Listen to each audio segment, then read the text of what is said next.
Hello friends, welcome to Indian study पर आपका स्वागत है। दोस्तों, आज की इस वीडियो में मैं आप लोगों के लिए पॉलिटी का टेस्ट लेकर के आया हूं, जो कि आपके आने वाले एग्जाम यूपीएसआई और UP triple S C PET जो कि परसों यानी कि 24 तारीख को है। दोनों ही एग्जाम के लिए इंपॉर्टेंट है। वीडियो को एंड तक जरूर देखिएगा, क्योंकि लास्ट में मैं आपसे क्वेश्चन भी पूछूंगा और उसका आंसर आपको कमेंट बॉक्स में बताना होगा। साथ ही साथ इस वीडियो की पीडीएफ डिस्क्रिप्शन में टेलीग्राम चैनल का लिंक दिया हुआ है, वहां से आप प्राप्त कर सकते हैं। पहला क्वेश्चन, संविधान में संयोजित भारत का वर्णन निम्नलिखित में से किस प्रकार से किया गया है? जल्दी बताइए सर। तो किस प्रकार से किया गया है संविधान में संयोजित भारत का वर्णन? आप सभी लोग जानते हैं, अनुच्छेद 1 के अनुसार भारत जो है वो राज्यों का जो है वो क्या होगा सर? संघ होगा, है ना। तो यहाँ पर राज्यों तथा संघ क्षेत्रों का एक परिसंघ है भारत, यानी कि संघ है। तीसरा ऑप्शन यहाँ पर आपका बिल्कुल क्या होगा सर? करेक्ट हो जाएगा। नेक्स्ट क्वेश्चन से आपका कि अब तक भारत के संविधान की उद्देश्य का यानी कि प्रस्तावना में कितनी बार संशोधन किया जा चुका है? जल्दी बताइए। देखो, एक ही बार केवल संशोधन हुआ, वो भी 42वां संविधान संशोधन 1976, जिसमें प्रस्तावना में 3 शब्द जोड़े गए थे: समाजवाद, धर्मनिरपेक्ष और एकता और अखंडता। ये शब्द जो है वो प्रस्तावना में समाहित किए गए थे। केवल एक ही बार संशोधन हुआ 1976 में। नेक्स्ट क्वेश्चन, प्रस्तावना का प्रावधान जो सभी वयस्क नागरिकों को मतदान का अधिकार प्रदान करता है, क्या कहलाता है? तो उसको हम क्या कहते हैं सर? प्रजातंत्र। दूसरा ऑप्शन यहाँ पर आपका बिल्कुल करेक्ट। भारतीय संविधान के किस भाग में स्पष्ट रूप से घोषणा की गई कि भारत एक धर्मनिरपेक्ष राज्य है? धर्मनिरपेक्ष का मतलब होता है कि भारत का राज्य स्तर पर कोई भी धर्म नहीं होगा। तो ये कहाँ पर बोला गया है स्पष्ट रूप से? संविधान की प्रस्तावना में। दूसरा ऑप्शन यहाँ पर आपका बिल्कुल करेक्ट होगा। नेक्स्ट क्वेश्चन स्टार्ट करने से पहले मैं आपको बता दूं, दोस्तों, अनअकैडमी के यूपीपीएससी कैटेगरी और यूपी ट्रिपल एससी कैटेगरी के अंतर्गत अगर आप सब्सक्रिप्शन परचेस करने की सोच रहे थे, तो मैं आपको बता दूं कि आप अभी सब्सक्रिप्शन परचेस कर लो, क्योंकि प्राइस जो है बहुत जल्दी जो है वो बढ़ने वाले हैं, है ना। अभी 1 साल का सब्सक्रिप्शन आपको 7,000 रुपये और 2 साल का सब्सक्रिप्शन 8,400 रुपये का मिल रहा। लेकिन मैं तो आपसे कहता हूं कि आप इतने ही पैसे पे मत करो। क्यों? क्योंकि मैं आप लोगों के लिए रेफरल कोड लेकर के आया हूँ। रेफरल कोड है इंडियन स्टडी। इंडियन स्टडीज को विदाउट स्पेस अप्लाई कीजिएगा तो आपको इंस्टेंट 10% का डिस्काउंट मिलेगा, है ना। और आपको एडिशनल डिस्काउंट भी मिलेगा 1 साल के साथ। 2 साल का सब्सक्रिप्शन, 2 महीने का बिल्कुल एडिशनल सब्सक्रिप्शन बिल्कुल फ्री, और 2 साल के सब्सक्रिप्शन के साथ 3 महीने का एडिशनल सब्सक्रिप्शन बिल्कुल फ्री मिलेगा, है ना। और इस सब्सक्रिप्शन के अंतर्गत आप UPSI, UP triple S, PET, UP लेखपाल, आरओ बीईओ, यूपीपीएस, पीसीएस, इन सभी एग्जाम की जो है वो तैयारी कर सकते हो, ठीक है। और जितने भी आगामी उत्तर प्रदेश के अंदर एग्जाम है, सभी से रिलेटेड आपको कोर्स अनअकैडमी के प्लस प्लेटफॉर्म पे देखने को मिल जाएंगे। कई फायदे अनअकैडमी के, एक बार आप खुद जा करके देखोगे तो पता चलेगा। डिस्क्रिप्शन में लिंक दिया है, तो आप एक बार जरूर से चेकआउट कीजिएगा।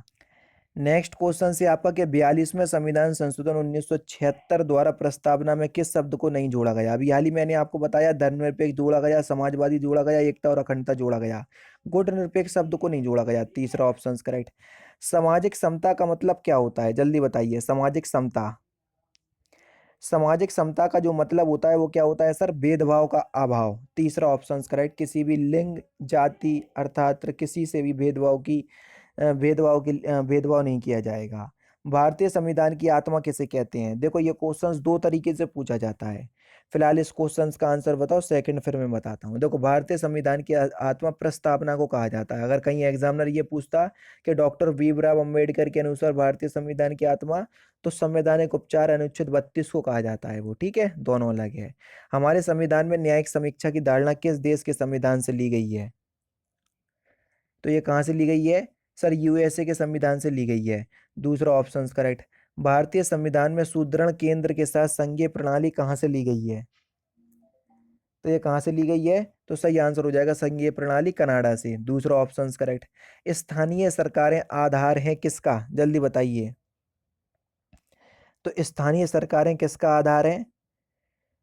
तो आपका जो सही आंसर हो जाएगा वह क्या हो जाएगा सर? लोकतंत्र का। तीसरा ऑप्शन बिल्कुल करेक्ट। विश्व में सबसे बड़ा संविधान किसका है? देखो, यहाँ पर लिखित की बात हो रही है, हालांकि यहाँ मेंशन नहीं है, लेकिन फिर भी हम लिखित ही मान करके चल रहे हैं। तो विश्व में सबसे बड़ा लिखित संविधान किस देश का है? हमारे भारत देश का। और अलिखित ब्रिटेन का है ना, दोनों इंपॉर्टेंट है। संविधान के निर्माताओं के मनोभाव और आदर्श प्रतिबिंब होते हैं कहाँ पर? तो ये हम उद्देश्य का यानी कि प्रस्तावना में देख सकते हैं। भारतीय संघ राज्य क्षेत्र का दैनिक प्रशासन किसके द्वारा संचालित होता है? Important questions. तो किसके द्वारा संचालित होता है? उपराज्यपाल के द्वारा। चौथा ऑप्शन करेक्ट। संविधान के अनुच्छेद 1 में भारत को क्या कहा गया है? जल्दी बताइए, अभी हाल ही मैंने आपको बताया। तो अनुच्छेद 1 में क्या किया गया है? भारत जो है वो राज्यों का एक संघ है, यानी कि इस क्वेश्चन का चौथा ऑप्शन करेक्ट हो जाएगा। निम्नलिखित में से कौन सा एक राजनीतिक अधिकार नहीं है? जल्दी बताइए। तो सही आंसर आपका क्या होगा सर? कौन सा एक राजनीतिक अधिकार नहीं है? जीवन का अधिकार। दूसरा ऑप्शन यहाँ पर आपका बिल्कुल करेक्ट। शक्तियों का विभाजन और स्वतंत्र न्यायपालिका किसकी दो महत्वपूर्ण विशेषताएं हैं? सरकार के संघीय स्वरूप की। दूसरा ऑप्शन यहाँ पर आपका बिल्कुल करेक्ट। निम्नलिखित में से किस सन में भारतीय नागरिकों के मौलिक कर्तव्य संविधान में शामिल किए गए थे? तो सही आंसर होगा 1976 में, क्योंकि मौलिक अधिकार को मूल संविधान में नहीं जोड़ा गया था। 42वें संविधान संशोधन 1976 में जोड़ा गया सरदार सौर सिंह समिति की सिफारिश पर। नेक्स्ट क्वेश्चन, भारत में संघ राज्य क्षेत्रों की संख्या क्या है? जल्दी बताइए। यहाँ पर 7 की जगह 8 कर लो। तो भारत में संघ राज्य क्षेत्रों की संख्या क्या है प्रेजेंट टाइम में? आप सभी लोग जानते हैं 8 है ना। दूसरा ऑप्शन करेक्ट। भारतीय संविधान की प्रस्तावना में जिन आदर्शों एवं उद्देश्यों की रूपरेखा दी गई है उनकी आगे व्याख्या कहाँ पर की गई है? Important questions. तो उनकी व्याख्या मूल अधिकार, राज्य के नीति निर्देशक सिद्धांत और मूल कर्तव्यों में देखने को मिलती है। तीसरा ऑप्शन यहाँ पर आपका बिल्कुल करेक्ट। भारतीय संविधान की प्रस्तावना पर किस क्रांति का प्रभाव नहीं पड़ा? तो सही आंसर होगा चीन की क्रांति 1912। चौथा ऑप्शन से यहाँ पर आपका बिल्कुल करेक्ट। भारतीय संविधान की प्रस्तावना में देश का नाम उल्लेखित है, तो किस रूप में उल्लेखित है? तो सही आंसर आपका क्या होगा सर? भारत और इंडिया। तीसरा ऑप्शन करेक्ट। निम्नलिखित में से वे शब्द, दो शब्द कौन से हैं जिनका समावेशन 42वें संविधान संशोधन में उद्देश्य का में किया गया? समाजवादी और धर्मनिरपेक्ष। तीसरा ऑप्शन करेक्ट। गणतंत्र होता है, या गणतंत्र का मतलब क्या होता है सर? गणतंत्र का मतलब होता है जहां पर अध्यक्ष वंशानुगत रूप में ना हो। चौथा ऑप्शन करेक्ट।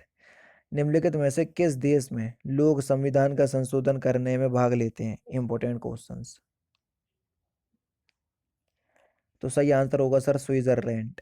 चौथा तीसरा ऑप्शन करेक्ट। और लास्ट क्वेश्चन सर आपके सामने जो कि दिया नहीं है, तो मैं आपको बोल दे रहा हूँ उस क्वेश्चन का आंसर जो है आप मुझे कमेंट बॉक्स में बताएंगे। लास्ट क्वेश्चन का आंसर है ना, क्योंकि 25 क्वेश्चंस मुझे करवाने हैं और 500 जो बेस्ट क्वेश्चंस की बात करी है ना, वो पूरे कंप्लीट हो जाएंगे आपके आने वाले दिनों में। ठीक है, तो क्वेश्चन से आपका कि भारत की संविधान सभा किसके द्वारा गठित करने का आधार क्या था? भारत की संविधान सभा गठित करने का आधार क्या था? भारतीय राष्ट्रीय कांग्रेस, कैबिनेट मिशन प्लान 1946, भारतीय स्वतंत्रता अधिनियम 1947, या इनमें से कोई नहीं?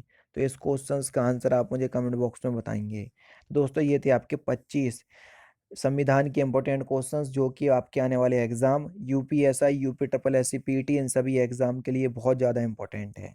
तो दोस्तों फिलहाल की वीडियो में सिर्फ इतना ही। अगर आपको वीडियो पसंद आए तो प्लीज़ दोस्तों वीडियो को लाइक कीजिए, शेयर कीजिए और साथ ही साथ हमारे चैनल को सब्सक्राइब करना ना भूलें, क्योंकि मैं रोजाना इसी तरह की वीडियोज़ आप लोग लिए लाता रहता हूँ। नमस्कार दोस्तों, जय हिंद, जय भारत।